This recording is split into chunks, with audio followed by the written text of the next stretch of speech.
What's up, good people? It's your man Jay Free, Enlightened Perspective, member of the United Intellectual Consortium. As usual, just trying to share information, trying to help to wake the people up. I can't believe we still talking about this, people. Colin Kaepernick. I mean, in reality, it should be a no-brainer, but I guess based on the system that we're a part of, this is why we still have to dialogue about something that should be, so easily understood. And so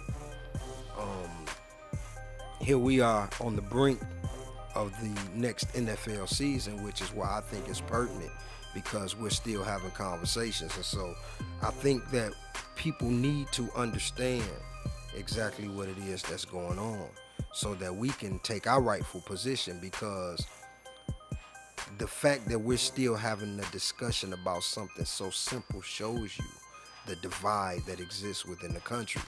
And it's not just between black and white, but it's also between white and black and black. I mean, the divide is so diverse based on our different perspectives. But the reality is, when we look at what's really going on, the NFL has released a statement that was saying that the ratings were at a low last year. As the NFL is the number one broadcast sport, they said that 2016 saw a rapid decrease in viewership, and the reason being for the viewership drop was a result of Colin Kaepernick's protest. I mean, they literally said that it was over 9,000 people that they had a poll during the survey, and 26% of the people said that they stopped watching due to the national anthem protests. And that's why I say, man, this is ridiculous, because now as he's trying to get a job, like the Baltimore Ravens released the other day, that the fans don't want him on the team. Everybody's saying he's such a distraction, but this is why this is pertinent, because he literally did nothing but chose to sit in protest of the national anthem. And his reason being was that as people of color continue to be killed unjustly at a disproportionate rate, he says that we sing a song and we support a flag that is supposed to represent freedom and liberty. However, all of its citizens, or all of the people that reside in this territory, do not receive those freedoms nor liberties. And so his protest was very easily understood, or at least it should be. And everybody wants to make it about the flag. And so I'm going to share some information with you in regards to the flag and the national anthem that you may have otherwise not been privy to. Maybe you were unaware, but he has legitimate beef as to why he won't stand for the national anthem. And I think once we learn some information, it may even change some of our perspectives as well in regards to the national anthem. And so again, like I say, the fact that we're still having this discussion is ridiculous. And so we'll play the clip and then we'll chop it up a little bit more. I just wanted to share something with you. Sean King, who writes for the New York Daily News and who I follow on Twitter, and if you don't follow Sean King on Twitter, do so. Sean King is brilliant. And he writes regularly for the New York Daily News. And he wrote this piece called "Why I'll Never Stand Again for the Star-Spangled Banner." And I just want to share 3 paragraphs from Sean's piece about this. He says, first off, the song, he's talking about the Star-Spangled Banner. He says, first off, the song, which was originally written as a poem, didn't become our national anthem until 1931, which was 117 years after Francis Scott Key wrote it. Most of us have no true idea what in the hell we've been hearing or singing all these years. But as it turns out, Key's full poem actually has a 3rd stanza, which few of us have ever heard. In it, he openly celebrates the murder of slaves. Yes, really. It goes like this. No refuge could save the hireling and slave from the terror of flight or the gloom of the grave, And the Star-Spangled Banner in triumph doth wave o'er the land of the free and the home of the brave. And then Sean's King goes on to explain what that means. He says, well, it's always been known that the song was written during American slavery, and that when those words about this nation being the land of the free didn't apply to the millions who had been held in bondage, few of us had any idea that the song itself was rooted in the celebration of slavery and the murder of Africans in America who were being hired by the British military to give them strength, not only in the War of 1812, but in the Battle of Fort McHenry in 1814. These black men were called the Corps of Colonial Marines, and they served valiantly for the British military. And Francis Scott Key despised them. He was glad to see them experience terror and death in war, to the point that he wrote a poem about it, and that poem is now our national anthem. While I fundamentally reject the notion that anyone who owned other human beings was either good, moral, or decent, Francis Scott Key left absolutely no doubt that he was a stone-cold bigot. He came from generations of plantation-owning bigots. Yeah, I don't call them plantations anymore. I call them concentration camps. But anyhow, they got wealthy off of it. Key, as District Attorney of Washington, fought for slavery and against abolitionists every chance he got.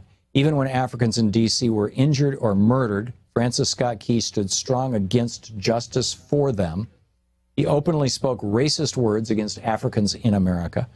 Key said that they were, quote, a distinct and inferior race of people which all experience proves to be the greatest evil that afflicts a community, end quote. I mean, now that you can see the words that were removed from the song that we otherwise may have not even known, you know what I'm saying? And then when we understand a whole lot of other things that are going on behind the scenes in regards to our country, you know, the Federal Reserve, the Social Security, birth certificate, when we understand all of these things, you know, everything links together, you know what I mean? Nothing is separate, and that's why what is happening, and that's why it's important that we bring this to light, because these are tools of distractions.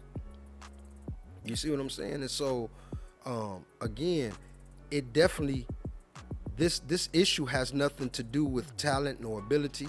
It has nothing to do with an actual offense. Like he hasn't raped a woman, he hasn't beaten his wife, he hasn't, you know, committed murder, he ain't been caught with weapons or drugs, you know what I'm saying? He literally did nothing but refused to stand up to a song. And nobody's paying attention to the reason why he refused to stand. Everybody wants to focus on why he's not standing. And see, this is why he chose to not stand in the first place, was to bring light to the real issue that is going on in the community, the culture, and the country. And that is what we're discussing now. This is so pertinent and important as we're going into the NFL season, because what is happening is, it's just like the slave plantation of the days of old. You see what I'm saying? And so the athletes are literally, you know what I mean, commodities, just like the wrestler on the movie Django. You know what I'm saying? You just a commodity. You make them money, and so you're allowed a little bit of luxury as long as you abide by their rules within that system. What does cutting his hair have to do with his ability to play football? It has absolutely nothing to do with his ability to play football. There are numerous players in the league with dreadlocks, braids, and otherwise. But what it is it is a statement to say that I am getting myself in line and I'm submitting to your rule. And this is what they are looking for Kaepernick to do.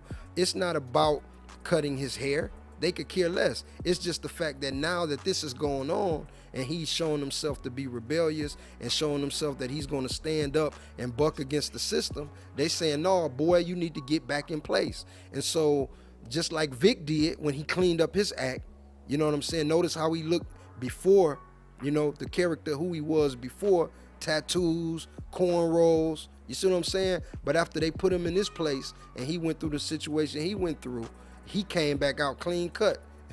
Look at the look on his face. You know what I'm saying? Like, I can't believe what I did and how I got here. But he had to shuck and jive and get the buck dancing if he wanted to recoup what he had lost.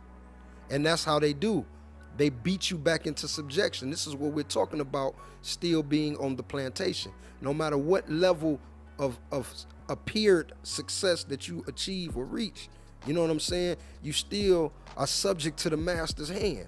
And this is what we talking about. So if Kaepernick were to cut his hair and, shave his beard and come out and make some type of apology and agree to stand to the national anthem, then they would give him a job. But the reality is they know the stance that he's made.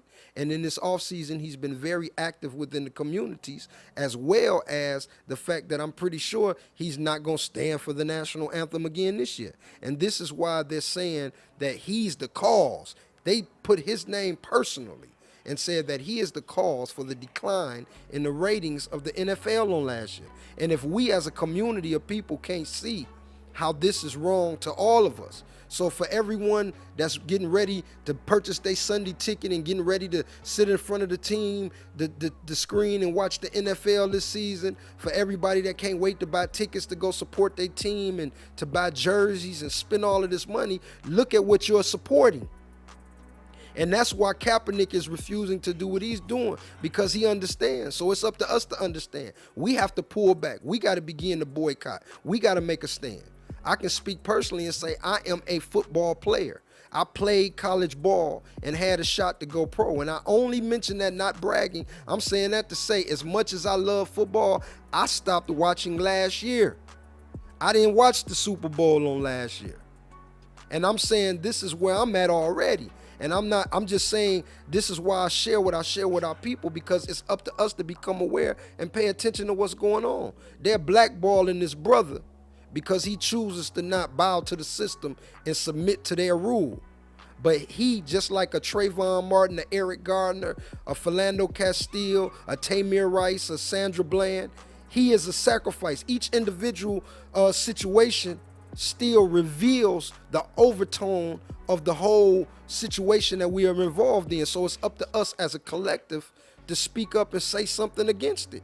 It's up to us to recognize the injustice and say, no, you know what? They trying to blackball Colin because he won't submit to their system and their rule. Well, guess what? We ain't gonna support their league at all.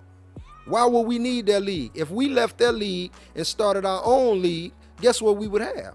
But again, we're talking about understanding what we are part of. We submit to an order and a rule without even being aware of what we done agreed to. And we follow in line like everything is supposed to be because we accept it, because we think this is our rightful place and position. And it is not. And like I say, we got infighting. We got Ray Lewis's and Shaquille O'Neal's, Mike Vick. We got people within our own community that are speaking out against the brother, instead of more people grabbing with him in solidarity to say, hey, we all gonna make a stand. Let's make a stand in the NBA. Let's make a stand in the major leagues. Every area or everywhere where we have an impact and we can affect, then that's what we need to do, is start being effective. And this is why I'm where I'm at, just trying to spread knowledge, because there really is no community upon which to build, because too many of us are unaware, not paying attention, and are caught up in the wrong things. Again, people, why are we even having a conversation about Kaepernick still a year later? Why? Because we're going into another season, and the NFL have lost money and ratings because people refuse to watch as he boycott. So it should be our job to make them lose more money, because we boycott until they decide to restore the brother, and not just him, but all of the rights of the underprivileged. Instead of trying to make him buck dance and bow down to their system, he needs to cut his hair. Kick rocks, Michael Vick. It's your man, Jay Free. Blessings, peace, love, and light. Always. Ashe.